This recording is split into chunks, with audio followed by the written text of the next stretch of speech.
I keep having a hard time finding ways of really making this series work. And I think I know why. Playing some Skyrim today, not doing anything too, I really hate this. I really do. I hate how a lot of the Play Some Schtuff videos that I've done, when did this post? August 6th, since last summer, has sounded like I'm falling asleep at the microphone even when I'm not. No matter how much I try to sound like I'm interested in what it is that I'm doing, it just sounds so awful. And I know exactly why. Headsets suck. Even if they're Sennheisers like this one. This is a very good headset, very well built. But there's only one thing and one thing only that headsets are good for. Ventrilo and other real-time communications. They are horrendous for voiceovers. Fortunately, I didn't really, except for the Blue Yeti, which I've got right here with its windscreen, and its accompanying Sennheiser HD477 headset, which, by the way, is nearly 10 years old, and still works A-OK. There's replacement parts if anything breaks, and one time I did have the cord snap on me, and I just bought a replacement cord. One reason why I'm a big fan of Sennheiser products. Instead of this headset cost me like $60 back when I bought it, and the only more money I've had to spend is a couple bucks for the cord. Not bad if I do say so myself, considering before I switched over to Sennheiser, I was breaking $20 Walmart headsets by like Koss and Sony and stuff that were about the same in the same league quality-wise as this thing. Except for the build quality and the replacement parts market, of course. But RMake21 actually did a rant a while back. I suppose I can call him by that name now. Let me just actually go to the video and we'll take a look. Yep, here it is. The RMake21 video. I guess I can call him that now that he's back and he's done that Aliens Colonial Marines video, which did a pretty good job ripping apart the game, giving me reasons never to play it. But yeah, this is his update and rant video from November 16th, 2012, in which he rants about the poor sound quality of even so-called high-quality gaming headsets. In terms of recording equipment, something like this is way superior to any headset. Headsets really are kind of like just for communication through Ventrilo and stuff. You'll have lots of compression and things like that causing problems and stuff along those lines. But it's ironic that this guy would come out ranting against headsets and I'd end up agreeing with him, considering that here he was in the Games That Suck Apocalypse Part 2 all those years ago. You can't see it now because the RMake Archives videos are all re-uploads of stuff that people, I guess, downloaded before his original channel got shut down and stuff, but in the original version of this video, I actually read that the headset he was using here was Sennheiser, and knowing the kind of videos he was making at the time, I was like, okay, you get that kind of quality from a Sennheiser headset, it can't be too bad. Nope, it was. I think what's happened in the past several years is YouTube has caught up to headset mics, where with the improved quality that you can upload to YouTube these days, headset mics and their horrendous quality is going to stick out a lot more than it used to. So I am officially retiring my little Sennheiser headset that's on top of my SimCity 4 box there. It'll be used for gaming communication only from this point forward. So I think it's time to change things up a bit, don't you think? Kind of like what I did on my blog recently by giving it a real name. MultimediaJay, A Geek's Perspective, finally giving this blog a real name besides the generic-sounding The MultimediaJay blog. I got an article about this video right here from the Lizzie Bennett channel. Lizzie Bennett Diaries, episode 95, end of the line. For whatever reason, this video has been related video numero uno, as I say right there in the blog entry, for the past several days. And no matter what I watch, my own videos, someone else's, I don't know why, but if YouTube and Google and Google to a larger extent are trying to get into the business of trying to predict what it is that people want to watch on YouTube and serving up the content accordingly. If this is what YouTube systems think I want to watch, they're just a tad off. Although I do find some of her videos to be pretty funny. But, and of course, she's got gorgeous red hair, but I think it's dyed. It's not like natural red hair or anything, but I put this video in at the bottom, the Simply Red song, if you don't know me by now. If you don't know me by now, you will never, never, never know me.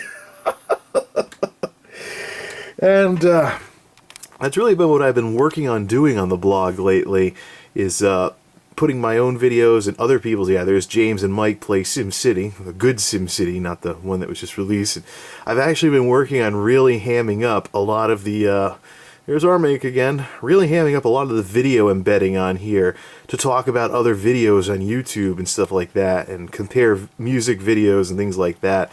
So it's just like the old-fashioned, video log feature on channels, on the original version 1.0 of YouTube channels back in the day. So I've been doing that. Scroll, you piece of crap.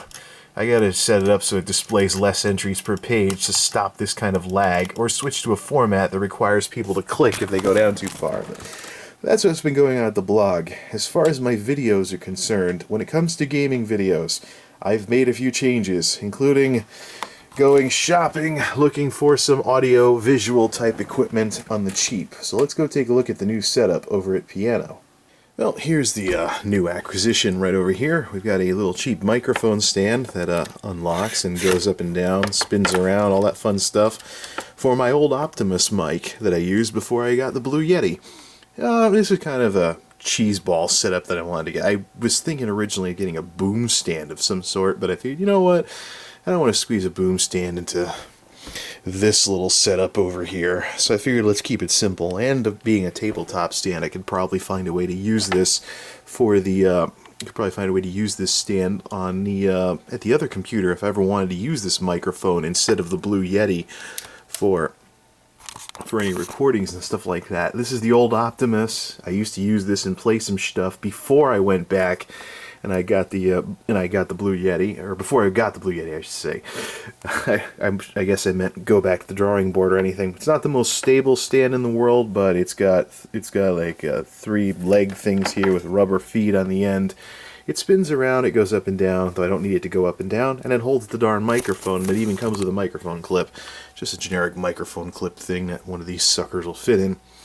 So, that's kind of what I got here. And for sound, I do have a bit of a problem recording console audio with these huge, completely over-your-ear Sennheiser HD280s, because they have a bit of a problem with, they're those headphones that block sound so much you can actually hear yourself swallow or something like that.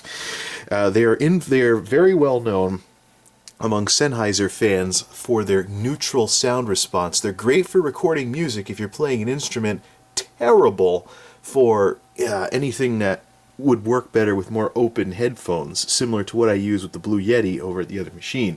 So what I want to do is I'm going to use this other Sennheiser headset whose microphone is broken. This is the only Sennheiser product that I've ever actually broken before. I used to have a very weird setup where I bent the mic a weird way for my Ventrilo use when playing online games, and I wound up breaking the microphone in this thing by bending it too much. But the headset part still works great, and it also it works quite well actually. The sound quality out of this is almost up to par with the headphones that I use with my main microphone setup at the other machine. So it should do the trick for the sound part of it and things like that, even if I'm not using the microphone. Well, let's quit flashing the equipment in front of the camera here and fire up this beast and see how everything works with some gaming footage. Okay, I feel like I'm back in the studio at my old college radio station. I've adjusted the levels of both the what's going to the headset and what's coming in from the microphone, and I'm hoping I can get some superior results with this better mic. This mic actually has some pretty decent quality to it, even though it's a cheap piece of junk Radio Shack brand mic from 2003. We're playing Castlevania The Adventure Rebirth using the Wiimote as a Nintendo controller inside the rubber grip. But even the rubber grip won't save me from how terrible the Wiimote is as a controller on its own because of the outrageously stiff cross key compared to the classic controller and stuff like that. It's as stiff as the cross key on a GameCube controller, and about as small too, so I'm not expecting to do very well. This is a Castlevania game, of course. I think it's supposed to be a revamp of Castlevania The Adventure on the original Game Boy or something. I got this off the Virtual Console several years ago, and I've barely played it, so I'm probably going to be complete crap at it.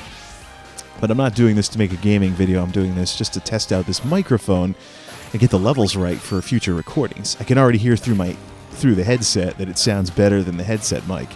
I may even have this microphone ready to roll over on the main system Tuxedo for times when I don't want to use the Blue Yeti.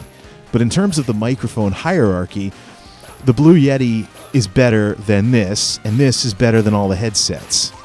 This is also better than the other similar mics of its type that I have as far as sound quality goes for whatever reason. Maybe because it actually cost me like 30-something back in the early 2000s as opposed to other microphones that I got that were like $10 karaoke mic specials at Kmart or something. I did a vlog on that last year about rocking them mics, and this is pretty much what I was referring to. So, controls in this game are very similar to the original Castlevania. You don't get any of the special moves like in Castlevania 4 on the SNES, even though it looks like a cross between a SNES and a Genesis game with the MIDI. The music sounds almost like FM synthesis MIDI for those of you that follow that kind of stuff. But I'm hoping that the superior microphone makes me sound a lot more interesting than the nodding off, falling asleep headset thing. I also think that this microphone has a bit of a shock sensibility, shock attribute to it, where I can adjust it a little without it making a lot of noise, like the creaky plastic tripods I have and stuff. So, doing all right with this control setup, but this is one of the reasons why I don't play New Super Mario Bros. Wii very much, because the Wii mode is a horrendous controller when used as an NES controller. The cross key is just way too stiff. It's almost as bad as the Retro Duo controller. The cross key on some of the other stuff is far better. These darn bats. What's this? More enhancements? Oh, it's a key. Yeah, see, I keep ducking. It's because of this stupid cross key. I keep hitting down by mistake. And I hate to not being able to do any special moves like flick the whip upwards. I got to do it in front of me all the time. Really, kind of hurts my ability to play here. Plus, I'm trying to do commentary and play an action-adventure game at the same time. And I've been playing too many RPGs. Some of my reflexes have gone to the dogs. Between that and old age. So, I think this next room has the boss. So, I'm glad I got this microphone stand. I used to have a tabletop microphone stand. Ooh, there's the boss. What does the key do? Oh, crap. I suppose it should have unlocked something else. Now I gotta use my whip to kill this thing. What's that? Ooh, the axe. Oof! Exactly what killed the original Bat Boss in the original NES Castlevania. Yeah, axe him to death, baby. Give him the axe. Yeah. Eat axe. Oof. Well, yeah. Cool, I whipped him to death. And where's my orb so I can go on to the next stage? Oh, wait a minute. There's more? Oh, man, I thought this would be a short recording. Oh, joy. Well, this, from what I've seen of the original Castlevania The Adventure, yay, a meal. Although I've seen the original Castlevania The Adventure, this doesn't really feel like a reboot of it. There's no climbing up ropes and stuff. There's actual stairs and stuff. I think this is more like just it's like new Castlevania in the same way New Super Mario Bros. Wii was a new Super Mario Bros. Side-scroller game. But, okay, let's die on purpose. Never understood why the Belmonts couldn't swim like that. They kicked Dracula's ass but can't even swim. But I think the AVGN already talked about that in his Simon's Quest video way back in the day. So, I hope this is made for quite an interesting test video. We're about 5 minutes. It's about 5 minutes of gameplay footage. So that's what I have to work with. If I ever can't use the Blue Yeti, I can fall back to this microphone. And for console footage where the Blue Yeti is incompatible with my sound setup, I can use this as the default. I just got to figure out how I'm going to do the motion-sensitive games with this setup, because I'm leaning forward and talking into this microphone like I used to do at the radio station back in my college radio days. But let's see what we got here. I think this footage will do for the test. And this concludes the test. Back to the vlog. There we go. Hanging the headset off the microphone, just like we used to do in the studio. Now that I've got a microphone stand for this thing, it actually makes sense to do that. So, yeah, it looks like I got a pretty good setup, and I've checked out the recording footage. It's definitely a big improvement over headset mics in terms of quality, and I've got a backup set up for when I can't use the Blue Yeti on the PC on the other computer, which is mostly for capturing PC footage. So, I'd say this is the most inexpensive microphone stand that I could find on musiciansfriend.com, which is an e-tailer that I haven't been to in many, many years. I used to buy like not guitar strings, but I used to buy like instruments and stuff from them back in the day, a long time ago, when I did more with music than I do now. So it's good that this stuff's still around. Anyways, that's enough of a vlog for now, don't you think? So, it's interesting what kind of hack job setups actually work. Like, for example, using an old broken Sennheiser headset mic as just a headset. It actually works better than the headphones on the Yeti. This might turn out to be a better situation. I don't know how well it would work with PC games, but this might turn out to be more useful than the PC setup. I don't know, maybe I got a little rivalry brewing here between my console recording setup and my PC recording setup, but in that arena, only time will tell. Till next time, this is MultimediaJay, signing off. Thanks for stopping by.